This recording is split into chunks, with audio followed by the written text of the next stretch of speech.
ay rated SPG. Striktong patnubay at gabay ng magulang ang kailangan. Maaaring may masiselang tema, lengguwahe, karahasan, sexual, horror o droga na hindi angkop sa mga bata. Sa sandaling tuluyang napatunayan ni Roselle ang buong katotohanan tungkol sa mga ginawa ni Via noong mga panahong nasa poder nito si Belle, may kung anong nagliyab sa kaibuturan ng kanyang dibdib. Hindi iyon basta galit lamang. Hindi iyon simpleng hinanakit. Isa iyong apoy na matagal ng kinikimkim. Isang sugat na paulit-ulit na bumubukas sa bawat alaala ng mga gabing hinanap niya ang kanyang anak. Sa bawat hakbang. Sa bawat tawag. Sa bawat pag-asa na baka sa susunod na sandali ay makita na niya si Belle.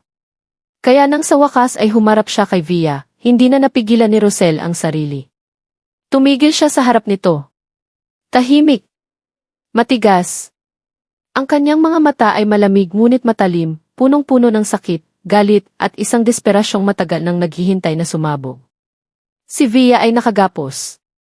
Nanginginig. Halos hindi makatingin ng diretso kay Roselle. Bawat segundo ng katahimikan sa pagitan nila ay parang bumibigat ang hangin sa silid. Parang unti-unting sumisikip ang paligid.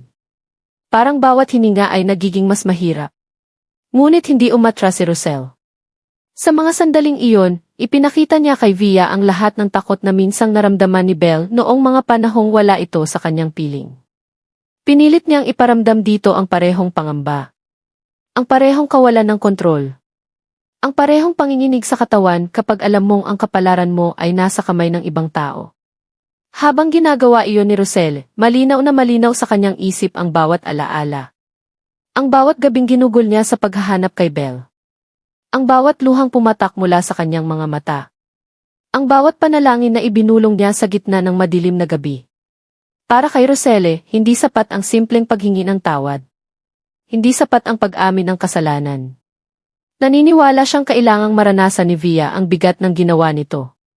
Kailangang maramdaman nito kung gaano kalalim ang sugat na iniwan nito sa puso ng isang ina. Ngunit ang lahat ng ito ay ginagawa ni Roselle ng lingid sa kaalaman ni Belle. Sapagkat para kay Belle, matagal na niyang pinili ang magpatawad. Sa kabila ng lahat ng nangyari, pinilit niyang makita ang kabutihan sa mga taong minsang nagkamali sa kanya. Kahit papaano ay minahal din niya si Via.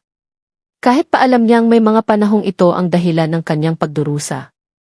Para kay Belle, ang pagpapatawad ay hindi kahinaan. Ito ang paraan upang makalaya siya mula sa bigat ng nakaraan. Samantala, sa kabilang dako. Sa loob ng malamig at tahimik na selda ng kulungan, dahan-dahang naglakad si Tyrone patungo sa kinaupuan ni Chris. Mabigat ang bawat hakbang ni Tyrone. Parang bawat hakbang ay may kasamang alaala.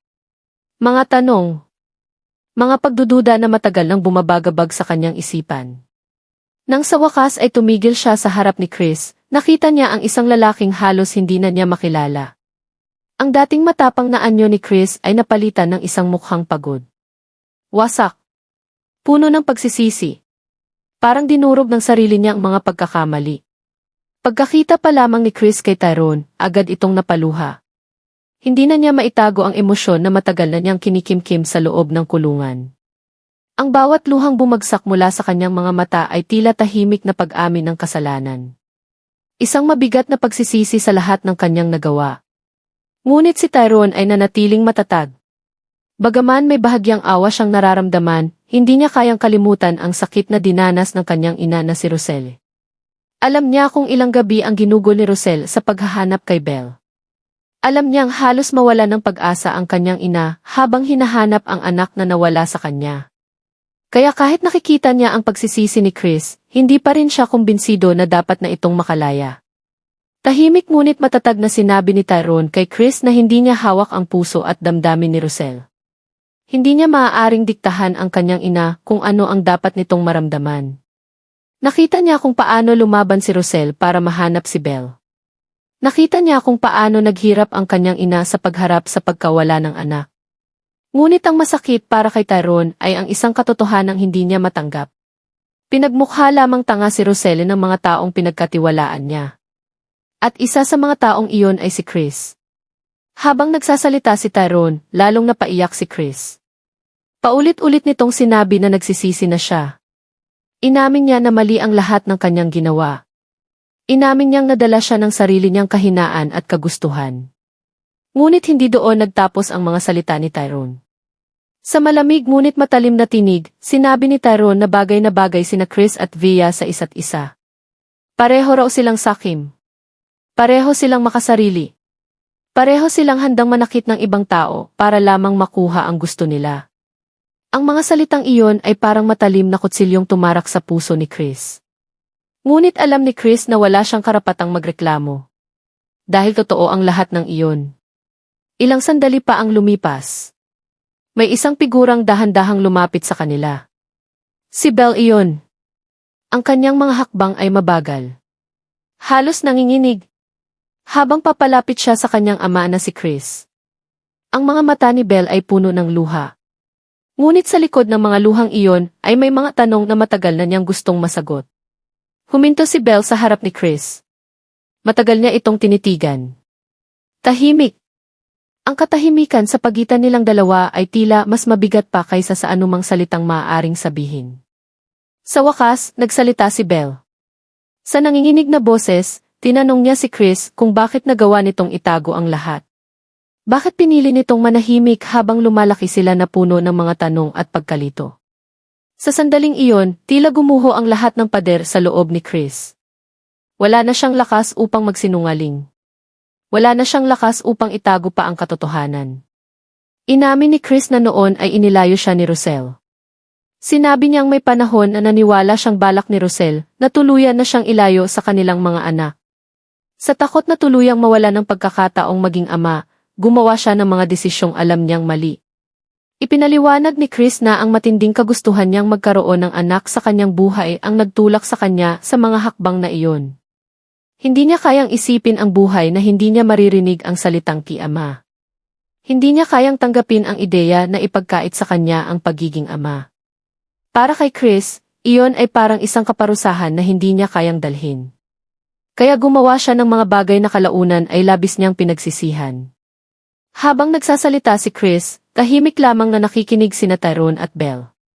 Ramdam nila ang bigat ng bawat salitang lumalabas sa bibig ng lalaki. At doon, unti-unting napagtanto ni Tyrone ang isang bagay. Ang kwentong ito ay hindi lamang tungkol sa isang taong nagkamali. Hindi lamang ito tungkol kay Chris. May mga sugat na nagsimula pa bago pa man mangyari ang lahat. May mga desisyong ginawa dahil sa galit, sa takot, sa maling akala. At sa sandaling iyon, napagtanto ni Tyrone na hindi lamang si Chris ang may kasalanan sa lahat ng nangyari. May mga bahagi ng kwento na hindi pa nila lubos na nauunawaan. May mga katotohanang hindi pa ganap na naihahayag. At habang nakatayo sina Tyrone, Belle at Chris sa loob ng malamig na kulungan. Ngunit ang katahimikan sa loob ng kulungan ay hindi nagtagal. Matapos ang mahabang sandali ng pag-amin at pagluha, nanatiling nakatayo sina Tyrone, Belle at Chris na parang bawat isa ay may sariling bagyong kinakaharap sa loob ng kanilang dibdib. Si Belle ang unang gumalaw. Dahan-dahan siyang huminga. Parang sinusubukang pigilan ang pagyanig ng kanyang katawan. Ang kanyang mga mata ay nananatiling nakatutok kay Chris, ngunit ang tingin na iyon ay hindi na lamang puno ng galit o sakit. May halong pagkalito. May halong paghahanap ng katotohanan. Kung ganoon, mahina ngunit malinaw na tanong ni Belle, kung takot kang mawala ng pagkakataong maging ama, bakit mo hinayaan na mas lalo kaming masaktan? Ang tanong na iyon ay parang kidlat na tumama sa katahimikan ng selda. Napayuko si Chris. Hindi agad siya nakapagsalita. Parang bawat salita ay kailangang hukayin mula sa isang lugar sa kanyang dibdib na matagal niyang ikinubli. Dahil natakot ako, sa wakas ay sinabi ni Chris, halos pabulong. Natakot ako na kung sasabihin ko ang totoo tuluyan na akong mawawala sa buhay ninyo. Unti-unting nagtaas ng tingin si Chris kay Belle. Ang mga mata niya ay namumula sa luha. Akala ko noon, patuloy niya, na kung hawak ko ang sitwasyon kung ako ang magdidikta ng mga mangyayari hindi ninyo ako iiwan. Ngunit bahagyang umiling si Belle. Hindi galit ang nasa kanyang mukha ngayon, kundi isang matinding lungkot. Pero sa ginawa mo, sabi ni Belle, lalo mo kaming inilayo. Ang mga salitang iyon ay tila bumagsak na parang mabigat na bato sa pagitan nila. Tahimik na nakamasid si Tyrone. Sa buong pag-uusap, pinipilit niyang kontrolin ang sarili. Ngunit habang nakikita niya ang pagdurusa ni Belle at ang pagkawasak ni Chris, may kung anong unti-unting gumagalaw sa kanyang loob. Hindi iyon kapatawaran. Hindi pa. Ngunit unti-unti niyang nararamdaman na ang kwento ay mas komplikado kaysa sa inaakala niya. Biglang nagsalita si Tyrone. Masyado kang naglaro sa buhay ng ibang tao, Chris. Ang kanyang boses ay malamig, ngunit hindi na kasing talim ng kanina. Hindi lang si Belle ang nasaktan. Hindi lang kami. Huminto siya sandali. Si Roselle. Sa pagbanggit ng pangalang iyon, muling bumigat ang hangin sa selda. Hindi mo alam kung ano ang dinaanan niya, patuloy ni Tyrone. Hindi mo nakita kung paano siya halos mabaliw sa paghahanap kay Belle. Napapikit si Chris.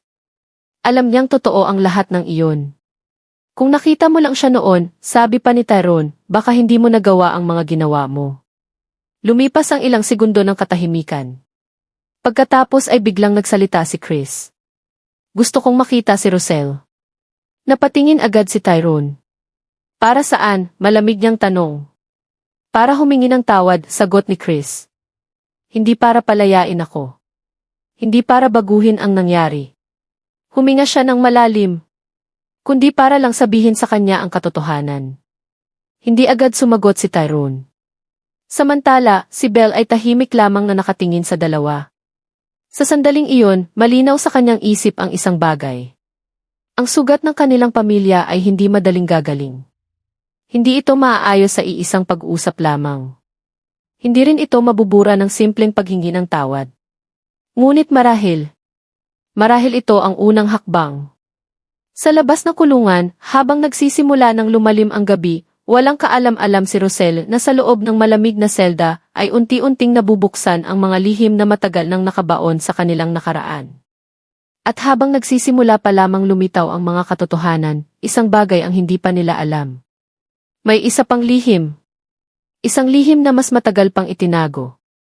Isang lihim na kapag tuluyang lumabas, ay maaaring tuluyang magwasak o magbuklod sa pamilyang Roselle, Belle, Tyrone at Chris.